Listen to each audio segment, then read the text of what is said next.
everyone, and welcome back to the Fairway to Retail Success, an AGM podcast. I'm your host, Justine Gray, the AGM's Director of Membership and Education. Today, I'm excited to welcome Tracey Stearns, Director of Retail at Congressional Country Club in Bethesda, Maryland. Tracey is a 2025 Top 10 Best of the Best Platinum Award winner and a leader in our industry known for her innovative approach to golf retail. Tracey's journey in the industry is quite inspiring. She first entered the golf retail world representing a small women's clothing line before discovering her true passion, working behind the scenes as a buyer.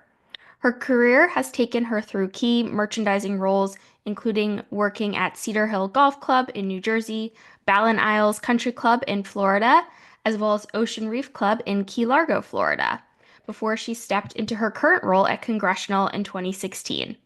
With a deep love for both the game and the business of golf retail, Tracey thrives on blending fashion and function to create an exceptional shopping experience for her members. In this episode, we'll explore her career path, the impact of Congressional's Best of the Best recognition, and the strategy behind their Centennial Merchandise Initiative. We'll also discuss her team's innovative holiday gift guide, the benefits of vendor-led education, and what's next for retail at Congressional. Plus, Tracey will share her advice for merchandisers looking to take the next step in their careers. Tracey, thank you so much for joining us today. Great. Thank you, Justine, for having me. I'm very excited to be a part of the podcast today. Wonderful. To get started, I know I covered a little bit of the places you have been in your career, but can you tell us a little bit on about your journey in golf retail? How did you get started and what led you to your current role at Congressional? Yeah, sure. My past before I got into golf merchandising was a little bit different. I was a theater major at the University of Central Florida, completely a different career path. But then I got in after I graduated into working in fashion, doing some styling, working for the Home Shopping Network as an on-air model. So that kind of inspired my love of fashion. And then as I continued in that career, I met my husband, who was a golf pro. And he's the one that got me into the world of golf and sports retail. And that's focus on the fashion side of it. And I got into the game of golf as well. I figured if you can't beat them, join them. So he inspired me to love the game of golf. And I just decided that was the career that I wanted to pursue after some other endeavors. Then I took on a role, as you mentioned, as a sales rep for a small ladies' clothing line. And I'd been on that side of the desk selling to buyers, and it inspired me that I wanted to be on that side of the table, being the one to do the buying and all that. So that's where the inspiration started. And then, like you said, I was up in Cedar Hill where I started my golf merchandising and then helped with a little bit of the buying, and then went back down to Florida to further my career and got more into the buying part of it. And that was exciting to me. Loving the game of golf and having a passion for fashion and golf in general, and loving to shop. I figured what a better career than to do that for a living. Continued that and took my role as the sports retail manager down at Ocean Reef Club, which was a great way for me to learn more about just not only golf, but moving into tennis and fitness and doing the buying there. That kind of gave the great platform of where I've now transitioned to my role here at Congressional.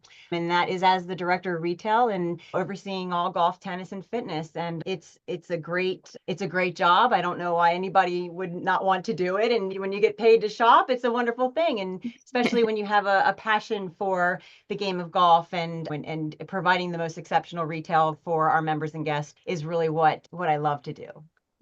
Yes, and I like how you touched on, I think for our merchandisers, it is their job to be buyers and shop managers and all that. But for many, if not most of us, it's part of our lifestyle, like being golfers. Many of us are significant others or golf professionals.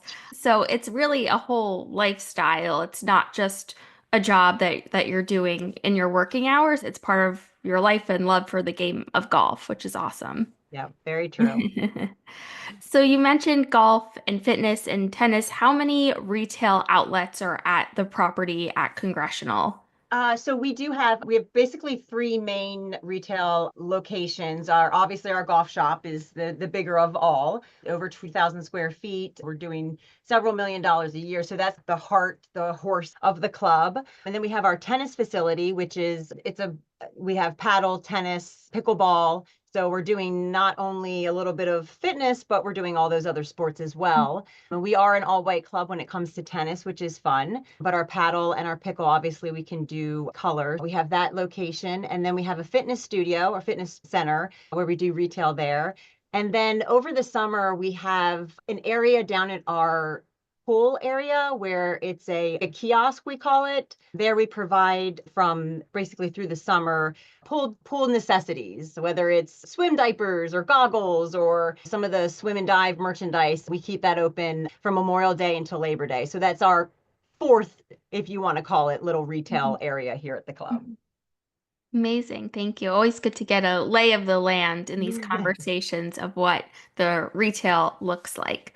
As I mentioned, Congressional has been recognized as a top 10 best of the best winner for the last several years. What does that recognition mean to you and your team? I know it goes beyond just filling out the application and getting those materials together. I think on your team's case, I know we've talked before about Platinum Awards, it's a year-round endeavor. Is that correct? Yeah. Oh, absolutely. We've talked about that before in one of our other meetings.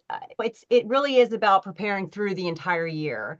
We've got a wonderful team that it's not always just about me. It's not about my direction and what it is that I'm doing in terms of retail for our membership and our guests. It's a team effort. And I think that's what's so beautiful about how successful we've been with being recognized as a platinum award winner for so many years is it's getting the collective buy-in of all of our team. It's not just a one person decision here. And I think that's one of the most important things about it. And I think we want to bring the best retail experience to our members and guests. And being recognized by the AGM for that is just so rewarding that industry professionals that are doing and living and providing the same experiences for their guests and their members is a great validation to recognize our efforts. We are truly thankful for the several years that we have won it. And like I said, it is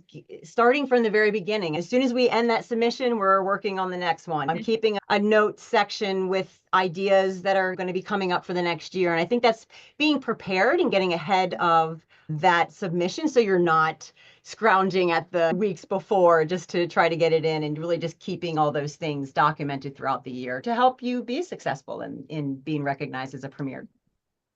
Absolutely, especially for the seasonal folks, maybe having more time to gather your thoughts in your off season, and getting ready if you're in season when the application's open, so you'll be a little more on the right track. That's great.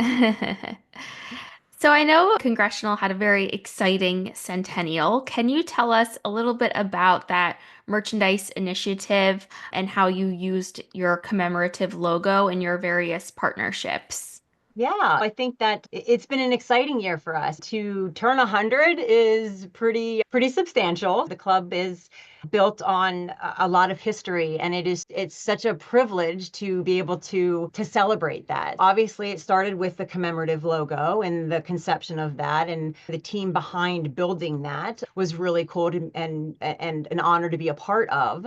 With what we were looking for our logo was trying to incorporate something that was significant to the club. And as you walk down our history hall, which is an area that's glassed and has different commemorative memorabilia from the club, there is an invitation. It's a leather-bound invitation that was presented to the first 100 members as a lifetime membership, if you will.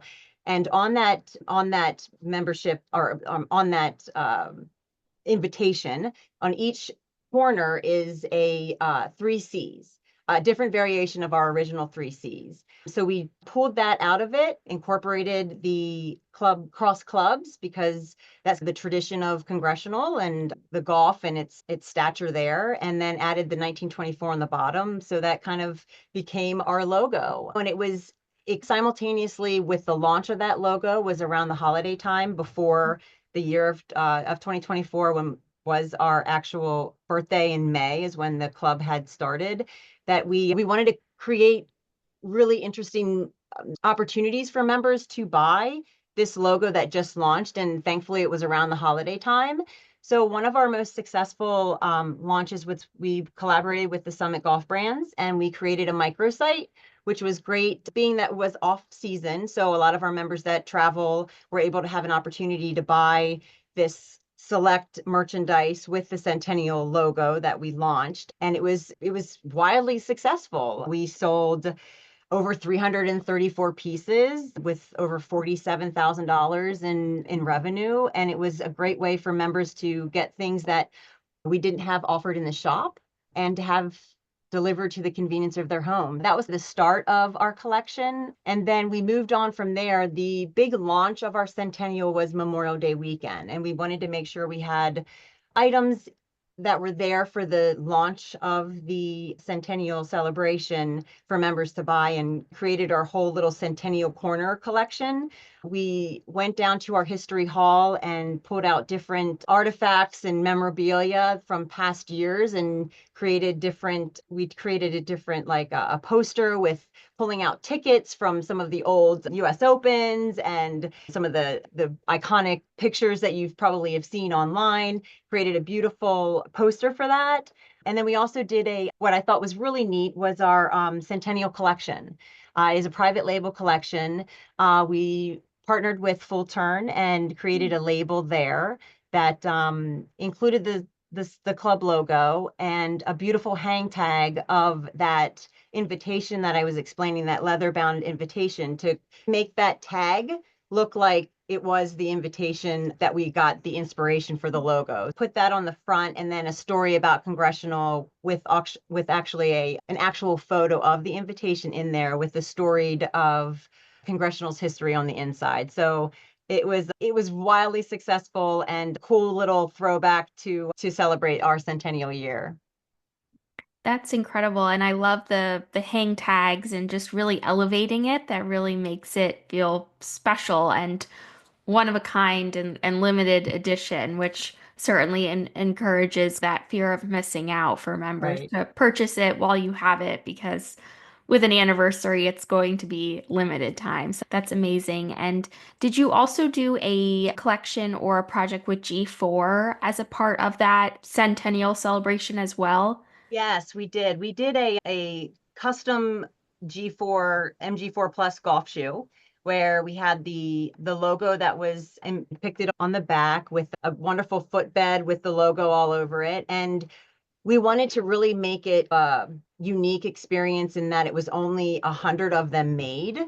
So we partnered with them. We were able to get a prototype, and ahead of the launch of that was coming in May, we're able to pre-sell it, which was a great way to launch it to the membership. And we sold 87 of them pre-sold before we even had the shoes come into stock. So we used those others that were left over to put in the golf shop. So it was really neat. We did a video with one of our golf pros wearing the shoe and going out on the golf course and doing some shots, and it was embedded back to music, and kind of used that as a sneak peek to what the shoe was going to look like to create some excitement. And I think anytime you make a one of something, Yes. creates that drive for your customers to want to get it, because if they don't get it, they're going to miss out. We did it Sure. with not only the shoe, but we also did a commemorative putter with Tadmore, and it was an old one of those hickory shaft putters.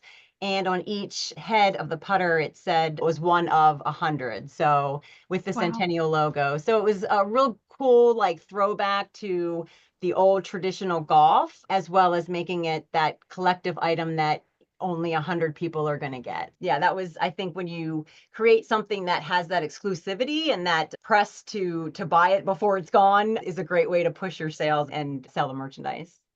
Definitely. And I think private golf clubs are really in the position to do that because of the kind of membership And also having something exciting, a challenge of a private club is you see a lot of the same people all the time, albeit guests and all that. But typically, for the most part, your clientele stays the same. So something exciting and limited edition that they can't get anywhere else. It's really the perfect pairing for a private club.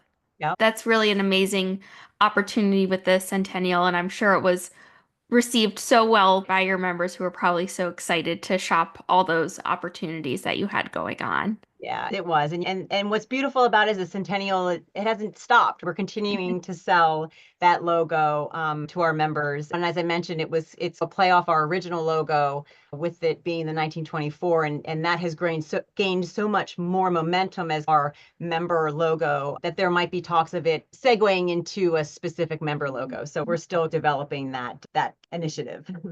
Very cool, very cool.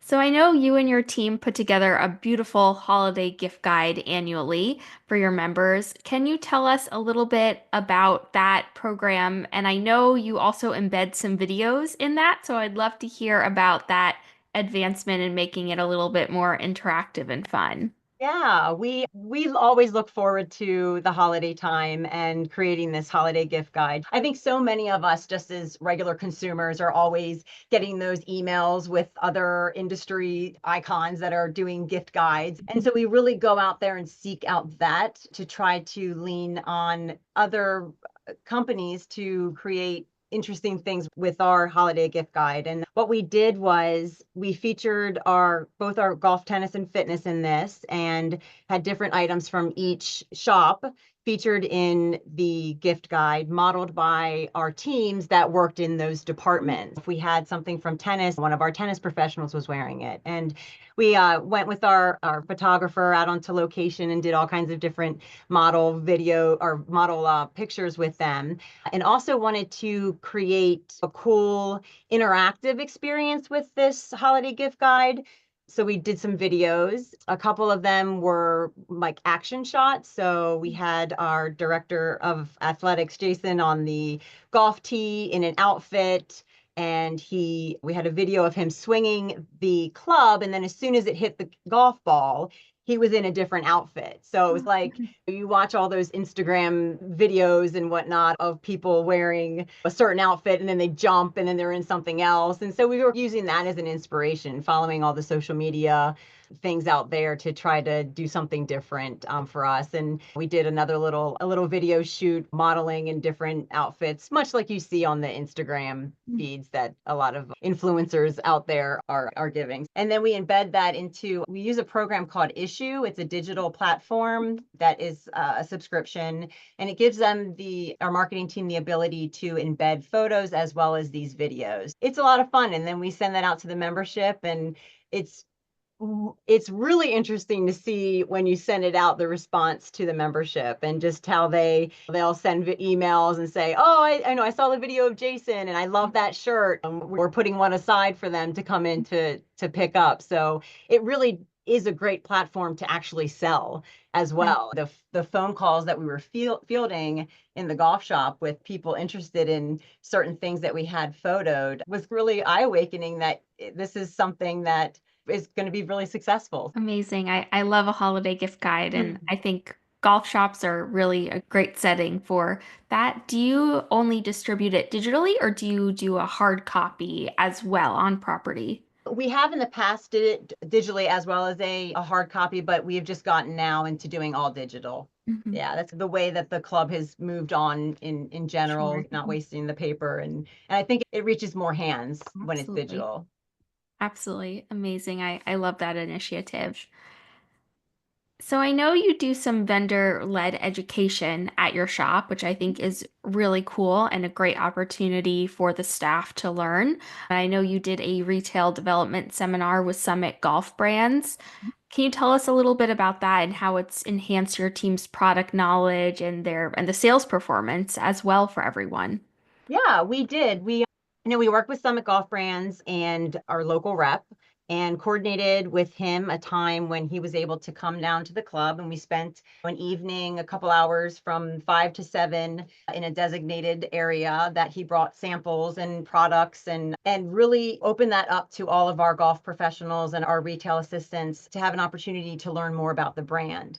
I think it was super successful because it gave our team the ability to have a more private, intimate conversation with our reps and to learn about the technology and all of the attributes of all of the product that we might not be able to communicate to them on a regular basis. You know, my assistant and I, we try to do as much as we can with a retail detail update in an email. And I think sometimes those things get looked over and not read as much as actually having a professional there that breathes, eats, and has that product all the time and is actually selling it is able to give our team the information about the product. So it not only brought a huge brand awareness to our team that might not know that the particular lines, but it also gave them a little bit more of a buy-in. It boosts not only their knowledge, but it gave them the confidence to be able to be familiar with the product when selling it on the floor.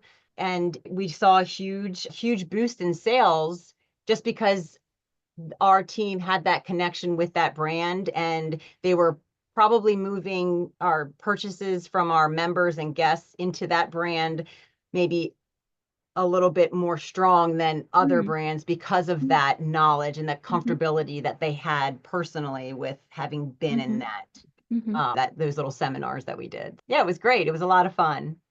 Yeah, that's incredible. And I think that's a perfect example of building the staff's confidence, like you said, and being able to sell. Maybe they wouldn't have gravitated towards a certain vendor or a certain item if they didn't feel as confident in selling the fabrication and its specifications. But once they became experts in it, then that'd probably be the first one they would go towards to share. So it's really a Yeah. win for the rep and the vendor as well, because they're helping empower the frontline folks to sell the product through more effectively. So I think that's a great piece of advice for our merchandisers to not be afraid to ask a vendor partner if you could set something like that up in your shop. You could even make it like a game or something fun and interactive to get the staff involved. Yeah, absolutely. And I think it's also important to make sure that your team, if you have the ability to outfit your team in those vendors that you have in your golf shop, I think also helps create that awareness and brand recognition, especially when it comes to fit and fabrics. When they're in it and modeling it and they feel confident in it, they're gonna help gravitate sales to those brands that they're wearing. And so many of our brands are all like all different cuts, right? Knowing the difference between a Donald Ross Sport and a regular Donald Ross and how it fits, and between the Summer Comfort and their Crown Crafted, and really getting your team in that product, you'll see exponential movement in your sales for those particular products. Absolutely. Looking ahead, what's next for retail at Congressional? Are there any upcoming initiatives or trends you're really excited to explore in the retail space? Yeah, we've got a busy year coming up now. We've got our relationship with the PGA. So we're hosting the 2025 Senior PGA this year. It's Wow. Memorial Day weekend, and we are responsible for all the golf shop sales and everything and selling of that logoed merchandise. So that's exciting. So I've been immersed in that for the last year. And then thankfully we'll have a little step back until we host the 2027 KPMG. So from a retail perspective with the PGA, we do get to step back a little bit, which I'm excited about, with the potential of growing the shop and our sales. Conversations we're having of doing some shop renovation, which is going to hopefully lean to some initiatives that I've been wanting to do, but haven't had the space or the capability with our current makeup of our shop.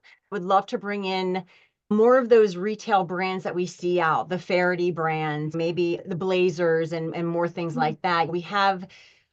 What we want to do is keep our customer in here. We don't want them going down to the Montgomery Mall. We don't want them going down to the Bethesda Row and grabbing a Faraday shirt or shacket or whatever it is. We want to capture them here in the golf shop. So I think for an initiative that we're trying to focus on in the next couple of years is really focusing on what can we offer our guests and our members that will keep them here shopping than going out to our local retail outlets. So that's my next focus after we've stepped back from the PGA for a little bit. So Mhm. I love it. That's awesome and very exciting that you have a event coming up super soon. So that's terrific. What advice would you give to your fellow AGM merchandisers who are looking to take the next steps in their career and elevate their merchandising? oh, wow. I think always keep learning, always being out there. And whether it's all the great resources that the AGM has with the podcast that you've been doing, Justine, or just any of your social media platform in general, the pictures that you are posting of other golf shops is, I think, a great way to learn. And then I would encourage those that are in this business to reach out to your fellow clubs in the area. I did that as a young professional. I reached out to the area shops and their directors and merchandisers and said, hey, can I come out on an afternoon and just do a quick tour with you? And just, I think, really utilizing our colleagues within this business, as if you will, to help us grow. So I would encourage all of the merchandisers to do that because Mhm. we're all here for each other. It's not a Sure. competition, right? We are here to really elevate everyone. And I think having that ability to lean on your industry professionals will help you be successful in your own career and building those relationships, whether it's with your vendors or if it's with your other local buyers and directors. That's what I would suggest a young um, industry professional climbing up in their career to do. Amazing. Yes, I think even something as simple as touring your local clubs, asking if you can come visit their shop and maybe it'll spark an idea for you. Or if you're traveling and there's a club nearby with an AGM merchandiser, by all means, I think reaching out and seeing if you could come visit. I know that's something I think about when I'm traveling. Oh, who can I go and visit? Or are there any shops nearby I can stop by and see? I think all of us at the AGM, we're just always here to help. And like you said, not a competition, just here to help everyone succeed overall. This has been a terrific conversation. Thank you so much, Tracy, for all your insights. It was great to learn a little bit more about you and about Congressional and all the really cool things that you're doing there. I think in particular, the Centennial merchandise and that initiative was particularly interesting and I think can hopefully help spark some ideas for our other AGM merchandisers out there. So thank you so much for joining us. Great. Thank you, Justine. It was a pleasure. It was great speaking with you. And thank you everyone for tuning in to another episode of the Fairway to Retail Success. We look forward to seeing you again soon. Take care, everyone.